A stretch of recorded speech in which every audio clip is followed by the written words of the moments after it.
Good evening, everybody, and welcome. Oh, sorry, Scotty, we're just doing an intro. Just hold back. We can hear you fine. Good evening, everybody, and welcome to Auto No Better's Berardi and Coke, the aftermatch review. I'm joined tonight very kindly by Scotty LUFC Santa. You could definitely change that at Marty Drysdale and our honorary Newcastle fan that's come on to probably give a bit of glory, I should imagine, Sheva. So thanks all for coming on. Really, really appreciate it. We'll just roll the credits and then we'll get into some chat.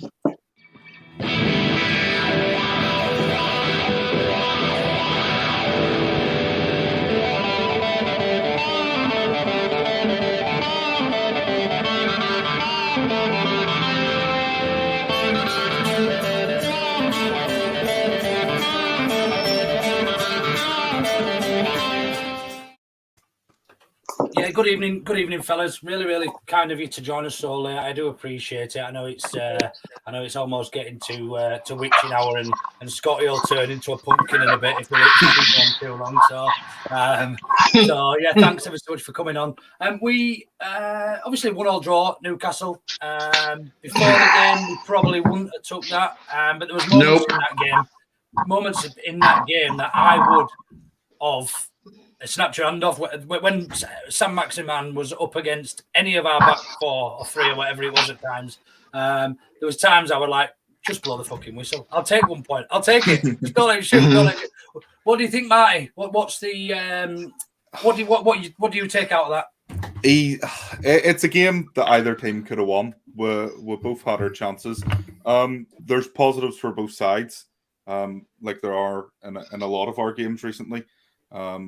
But I think overall, we had our chances, and it was something that was 18 chances, and we scored 1. But saying that, Newcastle had 17, scored 1 as well.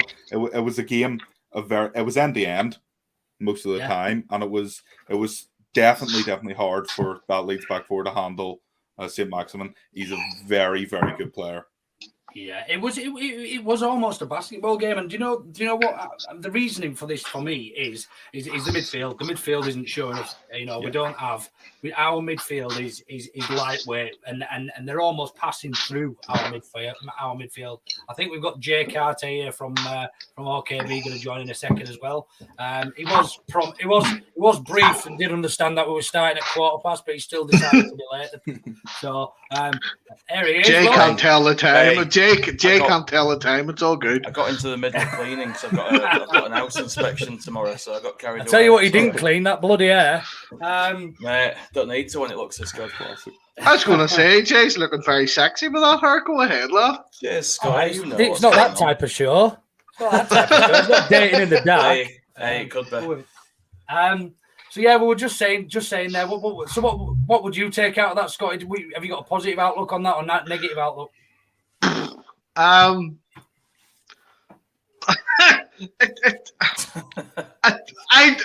Attacking tonight was I think out of our first sort of 5 games going forward tonight, I felt comfortable. I felt confident. Aside from the fact that Paddy Bamford just was non-existent tonight, and defensively, we are awful. And I hate that I'm even saying it, and all the guys in my Northern Ireland Whites group are going to kill me for saying it. But these first 5 games, Stuart Dallas has been tripe. Bill Ailing, or Ball Watcher Bill, as I've been calling him, has been tripe. Liam Cooper has got 2 good tackles in him per game, and that's it. And Junior Firpo's just taken a while to get into it. And for me, again, there's just this substitution issue with Bielsa. And like my brother said it best. He's a brilliant coach, but he couldn't manage his finances. Like, I don't get these substitutions. I really don't get it. I don't get it. Tyler Roberts is not a game changer at all. He's not. Yeah. But overall, like, I thought Newcastle are not as bad as they're being made out to be. No, I'd agree. Us and the other... They got pumped by a scum, didn't they, Scotty? Do you know what I mean? And the results... So did we. Yeah, exactly. So what I was saying to Marty off air just before we let Shevas come on and have his say from a Newcastle perspective. We were saying off air that when you put things in a little bit of perspective, Scotty, we've got 2 points away anti-football sides in Newcastle and Burnley. We've got a point at home at Everton, and we've been beaten by arguably probably the 2 best teams in the league in our first 5 games. See, until Liverpool played us, I thought they were crap. I honestly thought Liverpool were just full of steam, and then they played us, and they deserved to win about 5-0, let's be honest. But I think the entire game, it was overshadowed by the incident. A bit like Voldemort, that shall not be named. But yeah, like I think the problem with us is our expectation as fans is higher than the ability and caliber of player that we have. I would completely agree. But before we speak any more about Leeds, let's have an unbiased Geordie opinion from our token Geordie. Shevas, how are you doing, mate? All right. Hey, lads, how are you? Not too bad. Could have been better. It'd have been better had we 3 points, but go ahead.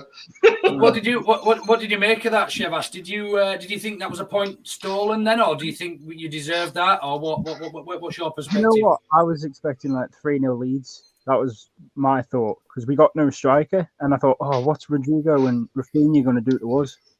Right? Yeah. They scared me a bit today, and judging by the chances I had in that second half, I was worried.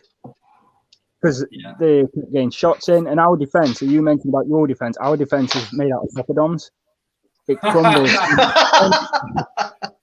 Any pressure put onto it, and it crumbles. Sounds like my bed sheets. Mate, you need to start using tissues, for God's sake, Luke. Tell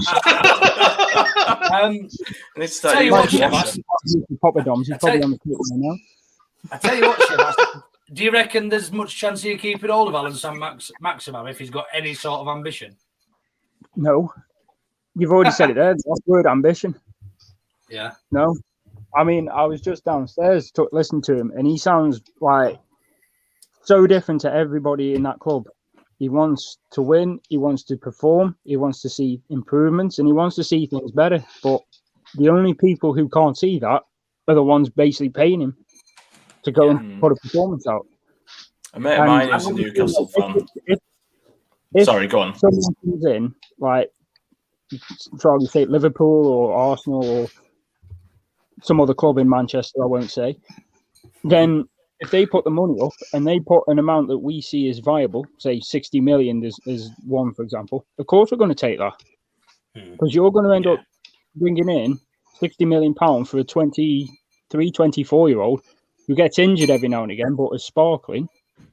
But we can just reinvest that into, I don't know, Ashley's back pocket and get some new jeans for him or something. I don't know. For me, we'll see it as a sound investment because we only paid 16 million for him. To get 60 million back would be, in the club's eyes, a huge, huge sale. Yeah, for me, Shevas, I think he changed the game completely on its head today. When he started to get involved, and he was that maximum we've got the good side, which you saw tonight when he's been on the ball. He wants to dictate the play. He transforms the team when he gets on the ball and he's in a good mood. Then there's the other side to him when he's basically put under pressure. He's marked too easily. He's dragged out wide too often and doesn't get all of the ball. And our team fails simply because we can't get the best out of him. And that's where our play comes into problems. When he gets on the ball and he gets inside and he causes problems like tonight, we can probably have a good chance of getting a goal or getting some chances. When he's not in his form, we're all over the place. Yeah, I mean, he dragged. I was saying this to Mike. He was dragging Cooper, Ayling, and Firpo are probably going to have nightmares about him. To be fair, because he was dragging all three. He was dragging all three of them out at one point, and it was leaving us so wide open. It was creating space for your other players, for Almiron and whoever else, Longstaff and one or two others to get a little bit of space. I'll give him some flack. Joe Linton had a decent game tonight. In his standards, he had a decent game. He was holding the ball up and he made a few runs and he gave the ball to our attackers to push and move, and it granted him that space to move in. So it's something he can do. And I'll be honest, a game like tonight simply, for me, was one where it's like, that's the bare minimum. Do that every week. And okay, we might not get a win all the time because there's times where we play like we did last week. We'll get too tired and we'll get exposed, so we'll get beat. But if you play like that against teams that have the same caliber of players, in like Leeds' team, very attacking minded, we'll get a goal, we'll get a win. We don't. As Scotty said, I don't think. Don't go too far to the fridge, Scotty, will you? No, it's just me going out into the back of the yard. Like it's just the beers in the fridge.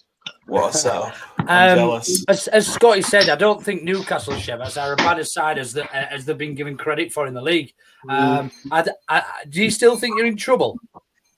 At the minute, yeah, because our style of play, it may have been a bit of a good performance-wise and a good draw under expectations, but our worry is it's still, we haven't won a game yet, and we see no sign of that happening yet. Now, it's like the Spider-Man meme, isn't it? When they look at each other, you haven't won a game, we haven't won a game. Yeah. Everybody gets one. Under Bielsa, I have confidence you'll get a win and you'll be fine. You'll just gain momentum that way. With us, we don't sort of gain momentum. We get a win, great, but then we end up losing the week after, and then it's like back to square one. We never have any consistency when we play well. We'll have a spell where we'll have 1-2 good games, and then that'll fall. And our result is, it's all about results, but it's also about performances. And because we've been so flat, and I know what you said about the last game as well, we played okay under circumstances of like some, Voldemort, he who shall not be named, comeback. That overshadowed the whole game, but apparently we played okay for the first half, and that under expectation from the week before, we were dreadful. And it's like, yeah, but we're basing ourselves off just, okay, we played okay this week, and that's not good enough. No, fair enough. Jay, we've had a comment coming from Broadway Lad. Poor finishing will cost us this season, and why on earth do we continue to play Roberts? I'll never know. Do you think that's a fair assessment? Do you think when he says cost us, does he mean cost us league positions? Does he think with a chance of relegation? Where do you think he's coming from? He doesn't mean Helder Costa. It doesn't. No, I think at this point you've got to think it could cost us our Premier League status if we don't buck our ideas up. We just don't look like scoring goals. I know we got one tonight, but we don't look very sharp in attack at all. And as for Roberts, I mean, he's got to use what he's got, hasn't he, Bielsa? What else is he supposed to do? I think R.E. Roberts, I think he's been all right when he's come on this year. I think he was poor last season in his spells, in his chances that he was given last year. But I think this season he's been in a poor side. We've not played any exciting football. I think the best we've probably played this season was against Everton. But I think Roberts has been all right, and I don't know if we've been a little bit too harsh on Roberts. He's still a young kid. Bear in mind, he's the same age when Bielsa took over. He was the same age as what Phillips was when Bielsa took over. So he's got a lot of room for improvement, as Phillips has shown. But Bielsa's obviously had him for a couple of years, 2 or 3 years now. So is there any more that he can do with him? I'm not sure. Where do you stand on that, Marty? What do you think about Roberts? Are you a Roberts in or Roberts out man? It's a difficult one for me. I think a lot of people on Twitter will say Roberts is the worst player to ever play football. I think they're just so negative and toxic. I think, he has a lot of good qualities, and he's definitely end of last season. When he played wee bits, he definitely, you could see he's come on quite a bit from where he was, season before and start of the season. He definitely has come on. I think today he was one of the only ones trying to play him, in my opinion, what the right ball for us is, which is sometimes I think we try too many crosses at times when we're under pressure. We need to try and work the ball through. That's where a lot of our goals, a lot of our good goals come from. And I understand where Newcastle playing 5 at the back today. That's hard to work through. There's always going to be a man there, but I'm not anti Roberts, but at the same time, I wouldn't say I'd agree that he's not like an impact sub. He isn't someone who's going to come in and change the game, which, to be fair, we don't have a lot of. We never really do. It's more, but for us, it's more about a team performance. Even when certain players get the spotlight, it is more about if the team plays poor and a few players are getting it, we're still not going to win, even if they're scoring goals. It is for us, and especially with the fact that our squad, it's not to the caliber that we finished last season. It's not. It's because of the way we play and the fact that we'll play as a team. That's how we get results. Yeah. No, I think you're right, and I think it goes back to what I said about perspective as well. We've got to bear in mind that Newcastle are a relatively established Premier League side. We've been out there, we had a great season last season. As a Burnley have been in the top flight for I think it's 6 or 7 straight seasons now. And we've got to appreciate that we're not the Leeds United that was playing in the Champions League semi-finals all those years ago. We've got to build and get back up to that. Do you know what I mean? So yeah, I think if Richard's here just mentioned, give me something positive give me something to be positive about. Now I want to talk a little bit about Somerville's performance when he came on, because I thought that is something to be positive about. What did you make of him, Scotty?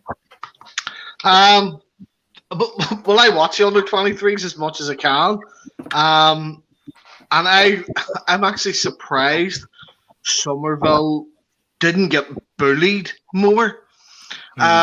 We see a lot of them sort of under-23s when they're given a chance. They're kind of shoved about, thrown about and stuff, and Somerville wasn't standing for it. And I think that's something that will stand in good stead for Bielsa.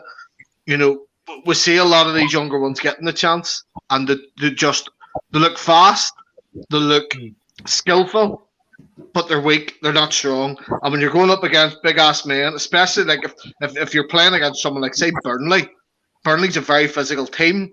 They're not skillful, they're not pretty to watch, they're hard to break down. You bring on someone that's light and fluffy, and they're going to get blown over. Say that again. Light and fluffy. Light and fluffy. Marty, I sound really Belfast, don't I? You do. I can't help it. I used to be really politely spoken, but whatever it is. My accent is so tamed. I live in a rural area. I was about to say, you sound like you're from like Lurgan or something, are you? Newton Ards area. Oh God, I'm so sorry to hear that, man. This isn't dating for singles, guys. Fucking hell. It's like an Irish reunion. Northern Irish.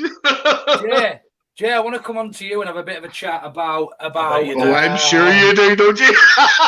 It's the air, lads. It's the air. Well, just before we do, between Marty, Scotty, and Ronan, I think that's Ronan Keating. Are you feeling outnumbered by the Irish, Luke? Oh yeah, it could be. Yeah. Dan James, then. Jay, what did you make of his first start for the club then? I thought, go on. Actually, I won't even tell you what I think because it'll probably be different to yours. Don't know why you say that. I thought up to a point he was quite anonymous actually, and then he seemed to get into it a bit more, and there were a few times he got into good positions and stuff, but I don't think it was spectacular. Didn't say anything that worried me. I don't think it were a great performance, but nothing that makes me worry that he's not going to sort of come up to the level we want. I think he's got the talent and the potential. Just one of those games. It were like probably what you'd give sort of a 6 or maybe a 7 out of 10. Yeah, I think it was lively. I mean, you can see he's got something about him, can't you? And he's got that little bit of that little bit of the way he moves and his touches and that. He's got that. He's got a spark. He doesn't fit. For me, he didn't fit. He doesn't quite understand our style of play fully yet. You can see how players who've been here for 3 years and 2 years and I mean Rodrigo's been here for the best part of a year and a bit now, and he still doesn't know where he's meant to be. Tonight, Rodrigo was my man of match. I'm sorry, Rodrigo was fantastic from start to finish. He was very good. He looked a lot better. In Dan James's defence, what I will say is, look at who's been coaching for the past couple of years. The poor lad. It's going to take time, and getting back into the real world and getting up to speed with proper football. Jay, you just sounded to me. Now you might want to correct me, but it sounded like you were saying that Ole Gunnar Solskjaer can coach players. Were you saying he was coaching Dan James? Well, I mean, he was there. He was stood at the side watching, you know. That's all right. He's the man with the clipboard in his hand. I know. I would assume if you said coach to Ole Gunnar Solskjaer, he's away to the bus stop. But all in all, I think you bob on there. I think you're quite right, Jay. It wasn't overly anything to write home about. I think we've got a lot. I think we've got a lot to look forward to with him. But I was sort of hoping he would have took his chance with Harrison being out a little bit more and seen something a little bit more exciting. We've got Matthew Blake on. Now I think this is Jimmy the Ref Blake from over in Ireland as well.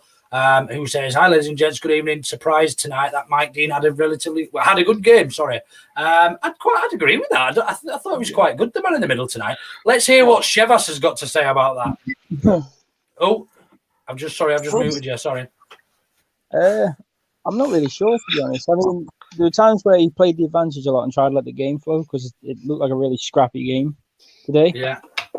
But, do you think it was a penalty on Dan James, Shevas? I've seen them given. I'm surprised with that. Oh, I have.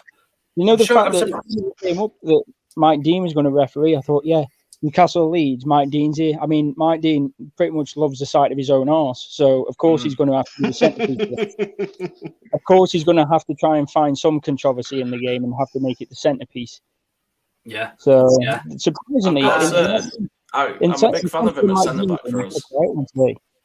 But say that again, Shevas. I'd have probably said it on another day because considering the fact we've already had 3 penalties conceded against us this season, I'm surprised he didn't add to that. And when I saw him fall down, he's probably going to give it. I thought that. I'll be honest with you. I thought that was a Stonewall penalty. Yeah, I was because any contact in the box now when he's down, because as I mentioned about our defending, we were at 6s and 7s whenever Leeds got the ball in our third. So I thought one moment of lapse of concentration, our defence all over the place, we'll concede a sloppy foul, whether it be on the edge of a box for a free kick or a penalty. So the fact Craig Pawson would have given 6 red cards tonight. I'm just saying there would have been 6 red cards if Pawson was refereeing, and there'd have been about 17 penalties outside the box. Just saying. Just going back to Roberts then. Make a point about today's game. It felt like them days where in the early 2000s when we played each other. It was end to end. It was good. It was a good game to watch for them. It was a good game. My heart was. I was up and down, and my heart was going in that. But it was a good game for the neutral. There was lots of shots on target. It was basketball for end to end. Both teams, I anticipate, will be comfortably safe. And I think, I think it's obviously we've got a lot to look forward to. We're only sort of 5 games in. You know, we're an 1/8 of the way through the season. We've played some good sides so far. Just going back to what we mentioned about Roberts earlier. Somebody said here, we've seen that Roberts can what Roberts can and frankly can't do. Time to see Greenwood or Joffrey in that position for me. See what we have. Yeah. What do you think? What do you think about?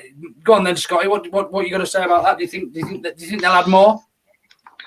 Well, they can't add any less. That's the truth. Like I've been a big fan of Tyler Roberts, and I like him.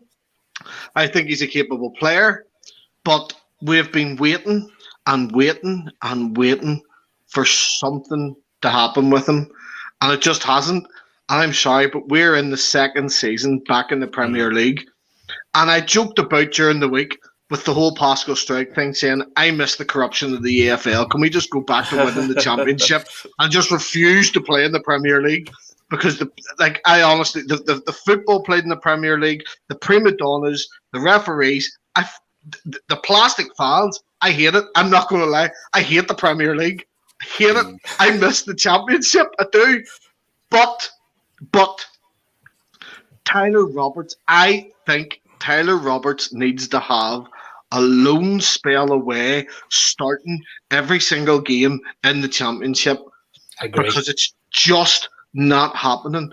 And you see what Joffrey's doing at the under-23s. You see what Greenwood's doing at the under-23s.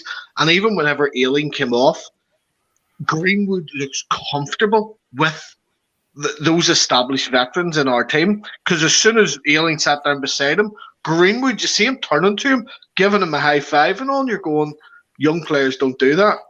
That's someone that they obviously respect and they want to see more of him. Maybe I don't know.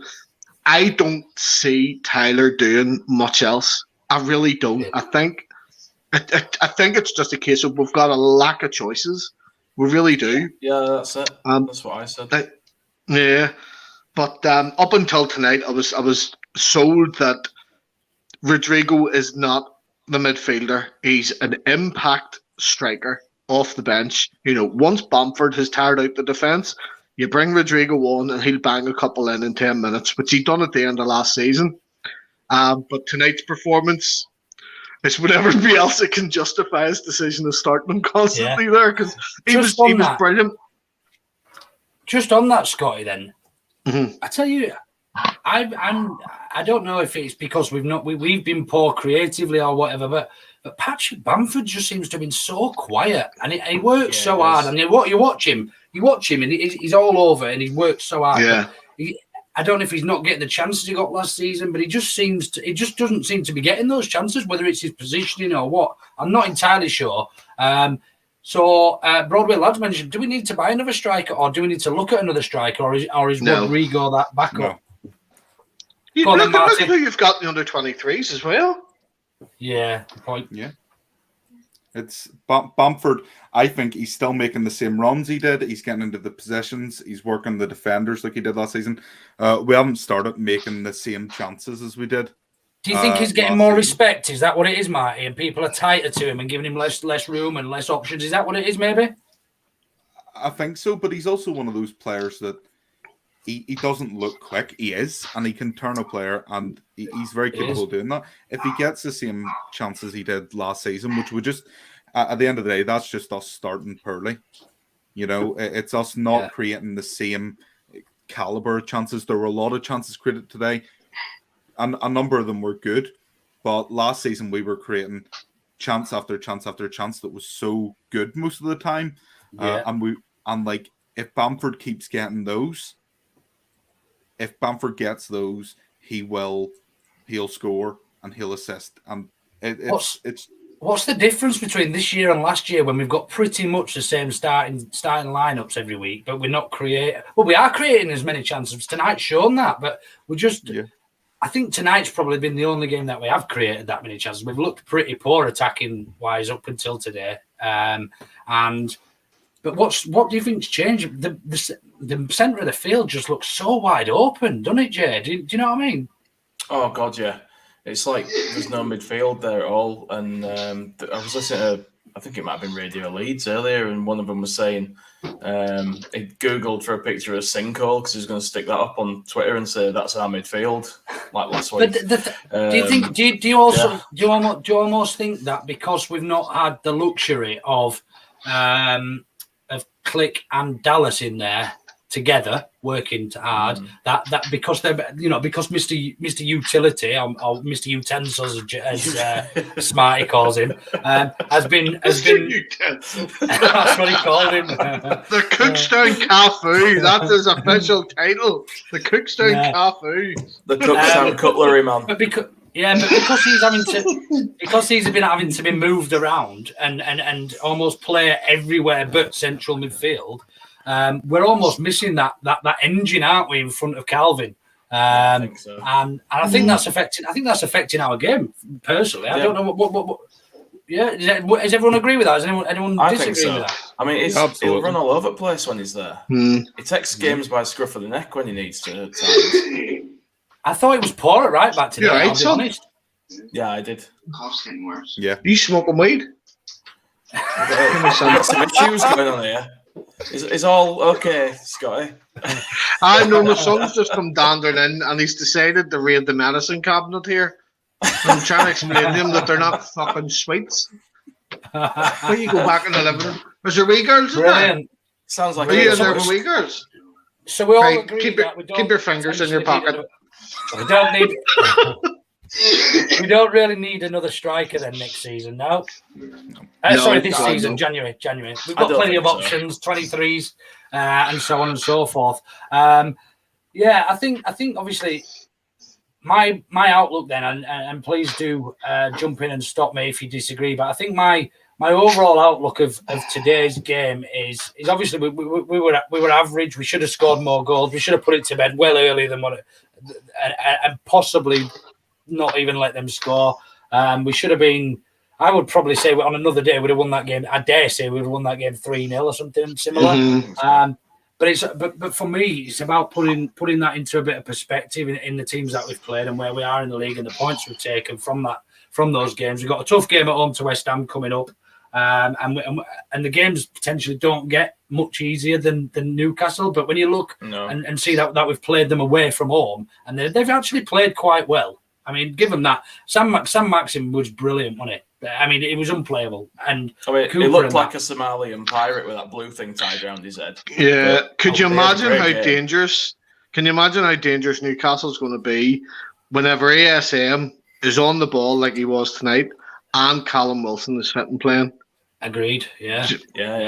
Those are two absolute game changers for Newcastle, and I really don't want to see Newcastle get relegated. I've said this to a few people. Like, to me, Newcastle have always been a Premier League side.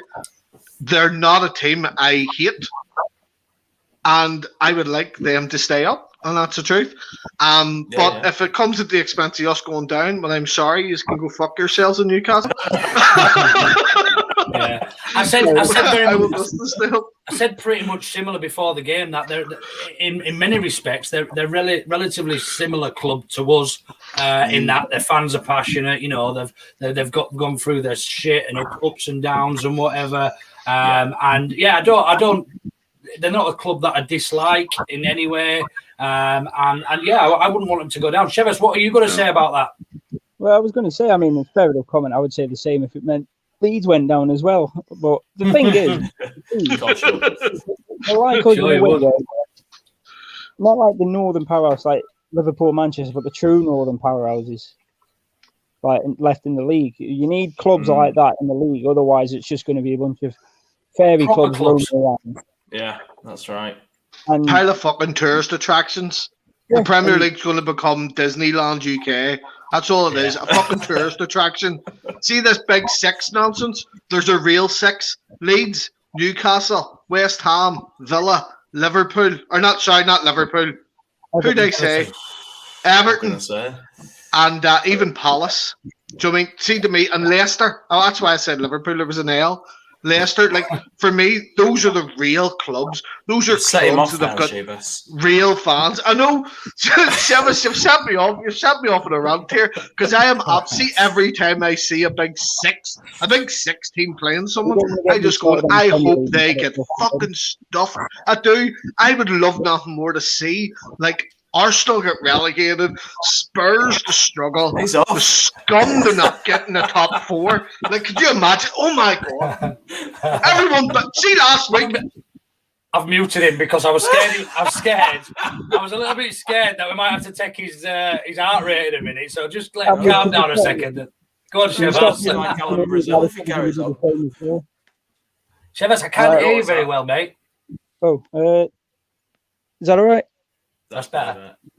Yeah, it's just about the Premier League. I was going to go off on a tangent with Alan Orr, but I'll be here all day. Well, don't you start. I don't fancy doing it as well. Let him say it first. But, all in all, then, Chevis, if you could choose one Leeds player to take, can you hear me? Yeah. Sorry. Yeah, sorry. If you could choose one player from Leeds today to go play up at St James's, who would be your first pick? Either Calvin Phillips or Patrick Bamford. Really? You can take based on today's performance. Based on the fact that Bamford is number 9 striker and we don't have a backup. You wouldn't go there as backup though. Surely you'd pick a starting player. You've got Callum Wilson when he comes back, haven't you? Yeah, I was going to say something like Rafinha, but we've got too many wide players with pace. And that's the problem. Yeah. So who'd you pick? But I'd probably go with Calvin, because Calvin Phillips is actually really good on the ball. Even though we've got wide players, it would 100% be Sam Maxim. Oh yeah. I mean, 100% talent that's actually fit, but we look at our players today, and there's the one thing that's annoyed me is we brought Jacob Murphy on with like 3 or 4 minutes ago. He already made one run, and already he proved he could have been a handful if we brought him on earlier. We've got lots of players who've got ability with pace. Sam Maximan, Almiron, Jacob Murphy, even Ryan Fraser. Why all of them aren't on the pitch roughly around the same time or swapping for each other to add more depth in the wide area where we know pace can hurt defenders? I don't know. But as you know, I know why, because we've got a fraud and a PE teacher as a manager. on that note, Shevas, a mate of mine is a Newcastle fan. He gets absolutely fuming with these pundits and stuff who are in the media and on talk shite and stuff, and they're all saying, what do Newcastle fans expect? Steve Bruce is doing a great job. They should get off his back. I mean, what do you think about that? Well, I mean, I don't know if you've seen that comment from Ray Paul on TalkSport today. Yeah, this morning, yeah. It's like, you keep asking the question, what do we want? And then they said, Newcastle fans call in, and then we'll give them an answer, and then they come back. It's like, I don't know what they want. Do you expect too much? It's like, you just want some passion, don't you? You want somebody who's got a clue. They're over there in their little London studio, or even Manchester studio, whichever one. And the nice place we tucked away in the booth, not being able to be criticised from the outsiders while they're talking. Oh, yeah. What these pundits need is basically to be put in the Lions' Den with every club they're criticising. Just say, right, here's a core group of supporters, and they're there on their own. We've got no way of leaving, and we've got no way of being able to shut the supporters up. But see, as soon as you do that, you get blocked on Twitter. Like, just ask all of us. I don't think anyone here still has Stan Collymore on their Twitter. He's another one. He keeps going on with his comments. It's like he's got no affiliation with the club and he knows nothing about it, but yet suddenly he's an expert on it. But yeah, he's an expert on it. Yep, that's it. And they're telling you guys who watch the club week in, week out that you're wrong. Yeah. Like Gabby Abongalahor, like there's so many of them. And they're like, you weren't Gabby even a good footballer. Yeah, that's Gabby the media whore. I like it. But like, he wasn't even a good footballer to start off with. Do you know what I mean? And I know opinions are like arseholes. We've all got them, and some just aren't as pretty as others. But like, honestly, there's some of them pundits need an absolute kick in their vagina. Well, I agree. My wife's just looking at me here. Just before we start going off on a tangent elsewhere, I've got the... Sorry, Shevas, I'm just going to mute you because I get a bit of feedback from you, mate. Sorry, no problem. Yeah, we just got the results in from my tweet, man of the match. Who was the man of the match? We got I put in three options of Rodrigo, Cooper, and Calvin. I thought Cooper had a real strong game today. One of his strongest this season. I thought you lay like a cheap rug. No, I thought it was good, mate. Other than Sam Maximan tormenting him, I thought it was some of his tackles were fantastic. He had two good tackles. He had to defend. Exactly. He had two good tackles. That was it. I'm sorry, but Bill Ealing, ball watcher Bill, League One Liam has come back into the fray. Shirley Dallas is invisible. And Junior Firpo just isn't up to standard yet. I feel like we're on the same page, me and you, Scotty. I don't think so. I genuinely thought Liam Cooper was class tonight. I thought he was actually cutting out a few of St. Maximin's runs, and it was great to see because his positioning is good at times, and he's always one of these players. People are gonna point out all of the mistakes he makes, but never pick up on the positives because he's a defender. Marty. That's a fair point, I guess Marty. that's because the mistakes are the things that cost you, though, aren't they? Whereas, how many goals did he cost us today, Jay? Do you know who cost us the goal today? Go on. Did you watch the game, didn't you? Who lost possession early on? I can't remember. Stuart Dallas. Sturdy Dallas. Player of the year. I was cleaning the house at the same time. But here, what are you even doing on here if you didn't watch the fucking game? I did watch it. I just can't remember. Oh, go away. He was down his hair. But here, I said this during the week on the Northern Ireland Whites group about CR Players of the Year. Have you not noticed there's this recurrent theme? See, once they get Player of the Year, their next season is shite. Is it like a curse? Yeah, like look at Pablo. Let's be honest. The year we won the championship, we got Player of the Year, and he got it 2 years in a row. Last year, our first year in the Premier League, and he just couldn't do it. He didn't play though, did he? He pissed Bielsa off. Well, but that's because he was shite. Whatever he did today. He got taken I off, love didn't he? him. He caused a bit of an uproar about Aye, it. because he got kicked a taken off. friggin' water bottle across the pitch. That's and right. Fucking, So do you Bielsa know what I then, mean? nobody's. Yeah, but Yeah. I think, yeah. But anyway, Bielsa went full Pontus Janssen on him. But it We was there we digressed. go. Like our sturdy Dallas, We he got digressed. player of the season, and it's the same thing. He's just not playing well this season so far. Yeah, That's a fair pity. point. I don't Go on, sorry, Mike. I don't think that's fair about Stuart Dallas, to be fair. And obviously, you'd expect Scott and I to defend him. One of us isn't. Like, yeah. I know, like, I love him. Well, I love him. I mean, what you got to but remember he's just is not been playing great. He's been Pod shot about regular the place so Carl much. said they were past it last year. So it's even worse now. Sorry, go on, Marty. Finish what you were saying, mate. He's been in so many positions already. You know, he hasn't been. Players need time to settle at the start of the season anyway. His for best most position is clubs. centre midfield, isn't it? His best position for us because he's an engine, and he offers that. He offers that. He doesn't offer you. He doesn't offer you an advanced playmaker. He doesn't thread the ball through to the striker's feet to bang it in every game. But what he offers you is somebody you can rely on to get forward and back, and do a bit of Calvin's dirty work to free him up a little bit as well. So yeah, I think we do miss that, and the luxury when we do have a full squad is that the likelihood is it'll probably be him over Click, and I thought Click was all right today, to be fair. Yeah. But I think it'll be him over Click. Really well, he did, but I can't see for whatever reason Bielsa dropping Rodrigo. I can't. No, and tonight justifies it. And today was good. It was good tonight, wasn't he? Yeah, he were probably borderline up to that game tonight, but that's kind of reinforced Bielsa's belief, I guess, and cemented him a bit. He gets at least 3 or 4 games there now, I reckon. Yeah. So back up to the man of the match, Paul. Sorry, we've gone off a fucking massive tangent. Rodrigo, Cooper, and Calvin were my picks, and then other actually beat Cooper, so I'll get that. Cooper wasn't that good. I'm not even sure we were in that conversation. Dan James is in the conversation before Cooper. Luke's a big fan. I'm not a big fan. I actually thought Cooper was really, really good tonight. But anyway, he was the best of the 4 defenders. In fairness, yeah, he was the best defender. But there, we'll say something positive. He was our best defender tonight. That's nice. But Rodrigo was. I mean, landslide victory, 61.7% of the votes. Cooper got 7.8. Calvin got 18.8. Calvin, I think we expect now Calvin to have a good game. So you're almost, you can't give him. You're not going to vote for him anymore because you know he's going to be good. Absolutely, yeah. You're sort of expecting to. So Rodrigo, but I sort of would agree with that. Although I said Cooper, I think if I wasn't to vote for Cooper, it would probably have been Rodrigo. I think that's probably, other than the game, who did we play late on when he scored 2 last season? Oh God. Anyway, but other than that, West Brom? In my mind. It might have Was been it West Brom? He scored 2 against West Brom.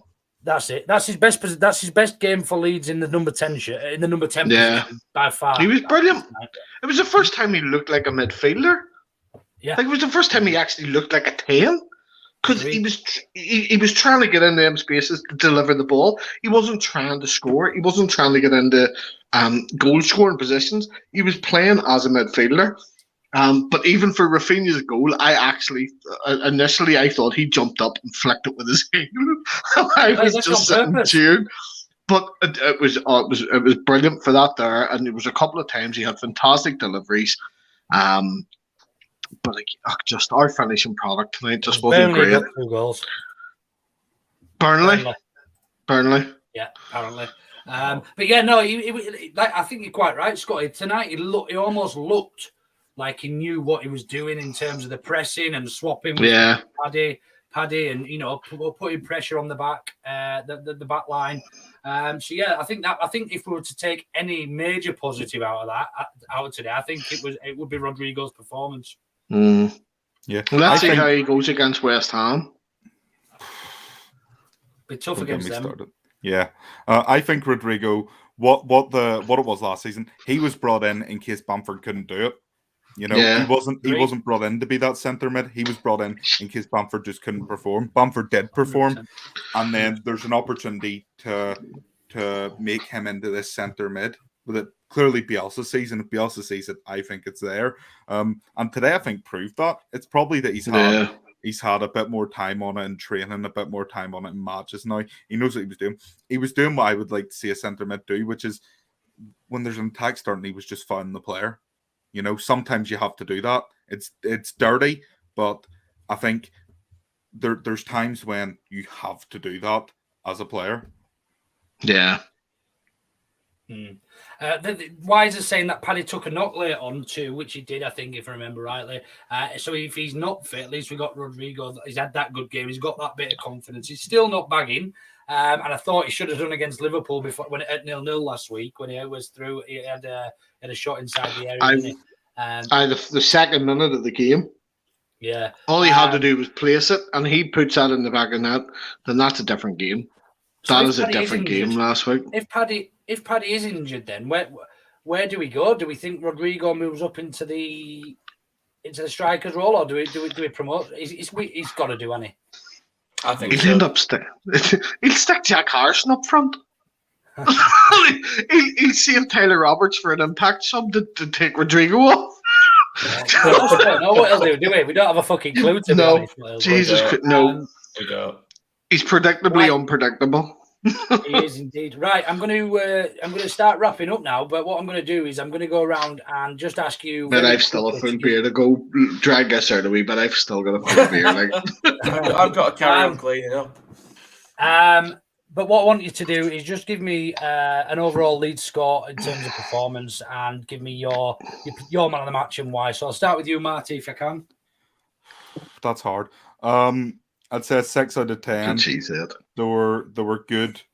There were good qualities. There were bad qualities. It wasn't a great performance. It wasn't a bad performance. I'd say 6 out of 10, slightly above average, purely down to the number of chances we've created, and that's probably taking it in terms of the games we played this season as well, rather than last season. But man of the match, I'd say Rodrigo. He was class today, I think. Yeah. Jay? I mean, I'd probably echo all of what he said, to be fair. I'd say probably a 6. I was thinking maybe a 7, but to be fair, we didn't do enough well at the back for that. So I'd say 6. Solid, but not spectacular. Rodrigo, definitely standout player there. Not a lot else to say, really. Scotty? The Chevas not want to speak first, no? Well, go on, Chevas. You give us a score based on Newcastle's performance then, and your man of the match. 6 because I would say 6 mainly because we were shit, but we were better than we normally shit. So I'd do a 6 mainly because we actually looked like we could attack. And this is the thing: tonight has shown people just what effect and damage we can cause to a team with enough proper attacking intensity. It's just we're missing them 2 players in Wilson, and even like say Fraser or Murphy, if he came on early, would have probably caused Leeds' back line a problem if we got it enough. But because we didn't, because we don't attack them. And who's your man of the match, Chevas? Well, it's probably going to be obviously Sam Maximan for me, but I would probably go with Rodrigo for Leeds. I thought for me, Rodrigo and Rafinha are probably the 2 players I was worried about in that first half, because when you'd scored early, I thought, here we go, it's gonna go off like terribly. And surprisingly, I don't know where it's come from, but we actually showed a bit of fight for once, and we actually got that equaliser. But what was worrying me is the second half, because he was so poor in the second half, because whatever the cabbage says to him pretty much flattens him, and then it's like, right, he knows we're going to get tired. He knows our, fragile defence is falling apart whenever Leeds get in the final third. He'll find a plan, and without Darlow in goal tonight, we would have gone probably 3 or 4-0 down, or 3 or 4 1, because I don't know our attack, but if Freddie Woodman was in goal, we would have conceded far more. And I think that was our only saving grace, that we had Darlow back. We had our chances, mate. Thanks for that, Chevas. And again, thanks ever so much for coming on. I've just got one more thing to say to you. How's the bacon, did you say? I do want to career overdone. I do want to make a point about Newcastle that they have very good players. They have a quality side. There's clearly one man that's not doing their job, and I think everyone knows who I'm talking about. Yeah, Mike Ashley. 2 of them, yeah. technically Well- 3. Mike Ashley, the owner, for not investing the money. Steve Bruce, the manager, for basically turning a decent mid-table team into relegation fodder. And 3, Lee Charnley, the managing director, for not being able to get any players in. All right, so it's like Bruce. People keep asking about Steve Bruce as well, and I want to make a point on this about when the fact we want him gone, and they say, "Who do you want to replace him with?" Just a manager who actually wants to be, Wants to forward be with there. something. He wants. We want a leader of a manager who can actually say to these players, "Right, we're good enough to go and get a win today, lads. Go and get it." A bit like Do today. you know who I think is the perfect fit for you right now? Alan Shearer. He won't go back. He's already been back before, and it was already sour on there. He won't go back. I And they tell keep you, saying Alan Shearer as manager, he wasn't. If you notice when you see him, Ian Dowie is behind him, and Ian Dowie Ian Dowie's out. Yeah. it was Ian Dowie that was the manager. Shearer was just the figurehead.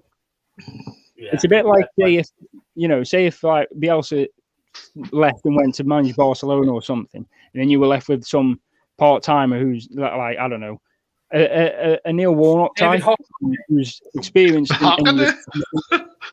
But then they decide, do you know what we'll do? We'll bring Mark Viduka back just for a laugh, and then put him as manager. Yeah, we've done that for 16 years.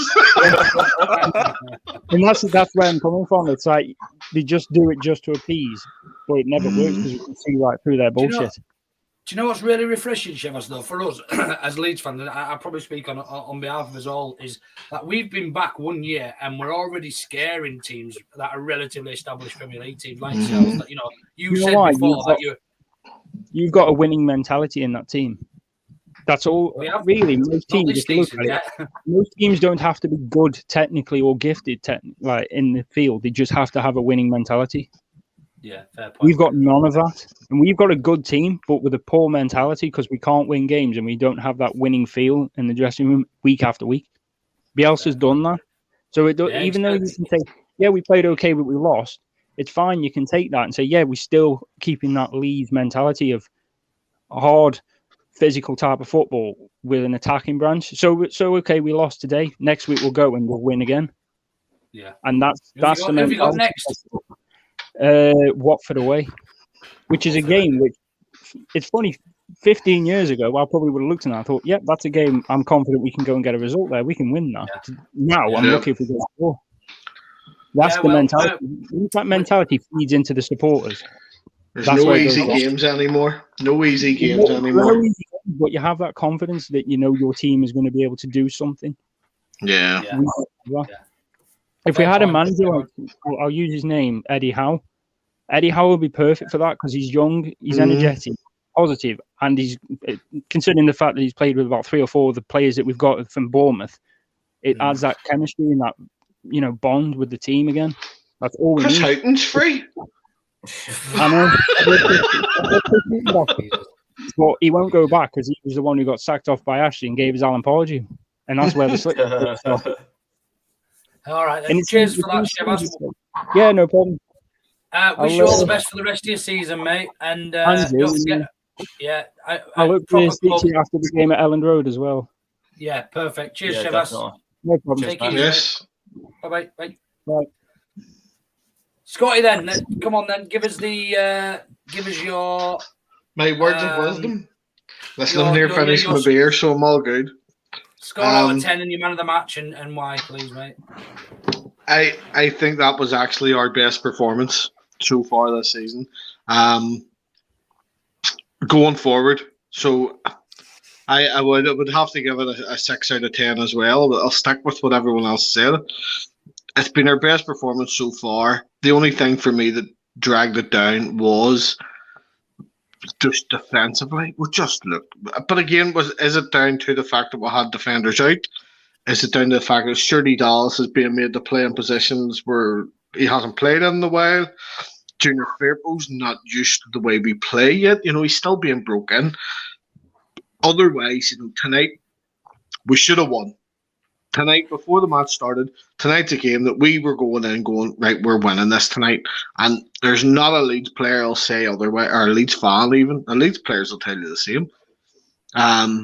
Tonight we were to win. We should have won tonight. The end of the first half, Rafinha pardon my French, but he fucked Fair up. ball. Rafinha Fair ball. fucked up. No, but listen, the Firpo thing wouldn't have happened if Rafinha had to just put that in the back of the net. I've had this with my brother, because even he's saying, like, Firpo buggered it, and Firpo did. He skied it, he muffed it up, but it shouldn't have got to that.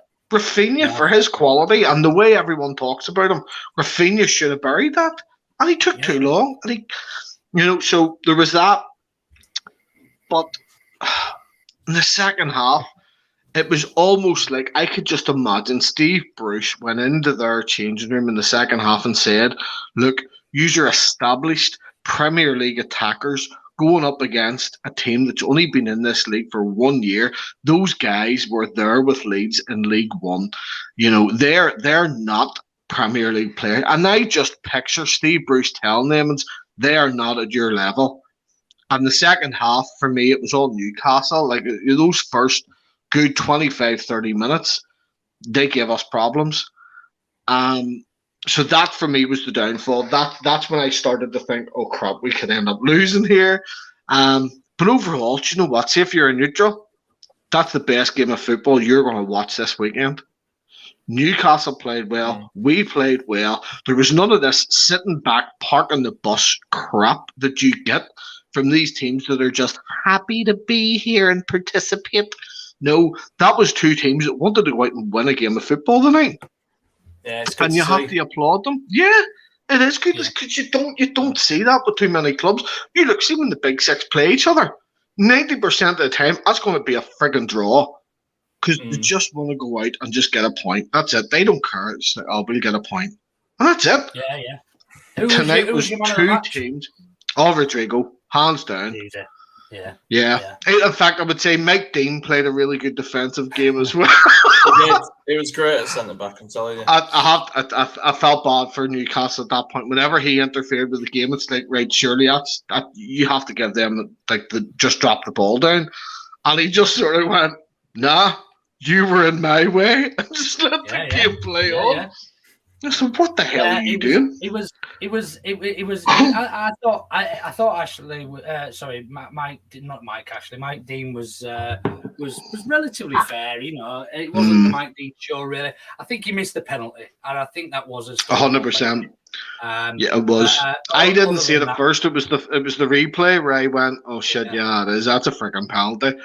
Even whenever Matt Ritchie had whacked Rafinha in the face. Yeah. And in fact, I looked at a couple of tackles tonight and I thought, well, on the basis that Pascal Strike gets a red card for that, but then I'm sorry, there was at least 6 red cards tonight. So I'd be curious to see if the testicles of the FA hold up to that standard tonight, but I doubt it. No, just leaves me then, I suppose.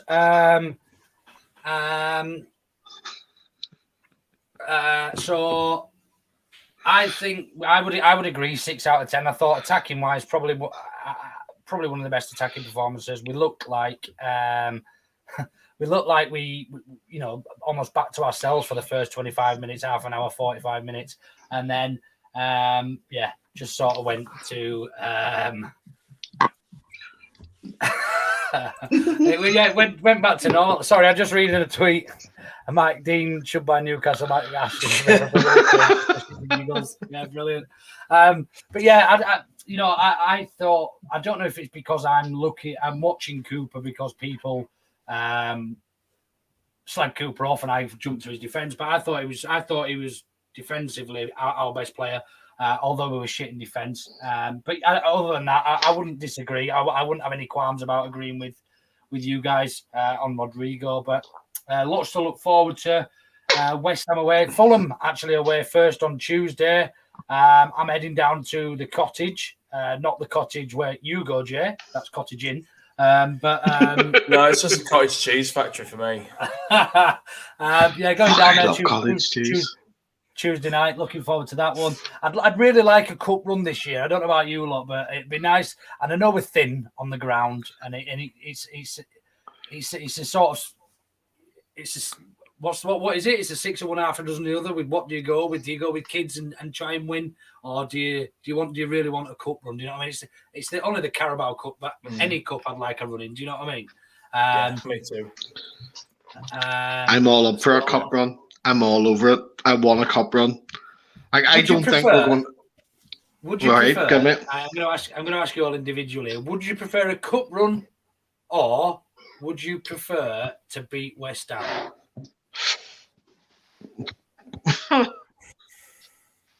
So next two games, Fulham and West Ham. You can only win one. Hypothetically speaking, you can go play with kids and lose to Fulham and put the first team out against West Ham and we get a win, or we play the first team at Fulham but we get beat at West Ham. What would be your preference now, Jay? Probably go for the win at West Ham because. Do you think we're in that much trouble in the league? Yeah, I think that if we don't get a win ASAP, we might not get one for a long time. Just because it don't matter how bad the other teams are. It's if you get into that mental state and that mentality where you can't win a match, it's so dangerous. And I'm worried about that. Fair point. What about you, Marty? I'd take the win at West Ham. I don't agree with him saying we won't get a win for a long time. I just think if you get a win early, earlier than, letting it run, it'll just give confidence back to the team a bit, and it'll not give them a bit more freedom, but it'll just allow them to play their game, Scotty? I gotta take the win in the cup. I think, even with a full strength side, we're not beating West Ham. I just don't see it. But this is hypothetically speaking, saying guaranteed the 3 points at West Ham. I take the cup. I don't think we're going to be in danger of relegation. I think we'll maybe finish. We're not going to finish as high as we did last season, but I'll take a cup run. Absolutely no sweat. I think you're right. I think we're safe. I think we've got too much class and quality, and we work too hard for one another. We've got a real tight knit squad there. I would have gone for the West Ham, I think, if I had to, only because I prefer to beat West Ham than I would Fulham, I think, more than anything. But yeah, see, if West Ham beat us, they're going to challenge all them dicks up in the top. So, we're not at that level yet. So, just give them a helping hand. Let West Ham and Leicester start dicking them arseholes about. I agree with them. West Ham are a bit Leedsy at times. They could throw a lead away at 10 minutes to go. Fair point. Yeah. Must beat the Hammers or else. Oh, bloody hell. Doom and gloom. One thing I just want to leave you all with, just to think about, don't really want to have a discussion around it, but I think this is bang on. I don't think Firpo and James are quite ready, and some of them actually look better than James when he came on. It's a shout. With that. I think that's bang on. I think that's bang on. I thought Firpo was all right actually tonight, but he just looks a couple of yards behind the pace. But you have to remember, these guys have all been together for the last year or two. This is his second year now, isn't it? Yeah. So they're used to playing like that. There's this ongoing theme where people's first season with us is a bit of a struggle. So yes, I think that's a fair shout. I also think Jamie Shack should be starting over Ball Watcher Bill every day. Sorry, Jay. I know Jay needs to get his toner in. That's right. Fair result tonight. Leeds have had a penalty first out for the tackle of James. Yeah, Russ, I totally agree, and we've spoken about that. There will be more to come on that, actually. We've got upcoming over the next few weeks. We've got tomorrow morning we're hoping to have a Let's Have a Lukic, and where we do the preview of all the weekend's games. Apart from, I love the play on words. Let's have a look. I love it. I love them play on words. That's what we do, Scott. Berardi and Coke. I was about to say, you ought to know better, shouldn't you?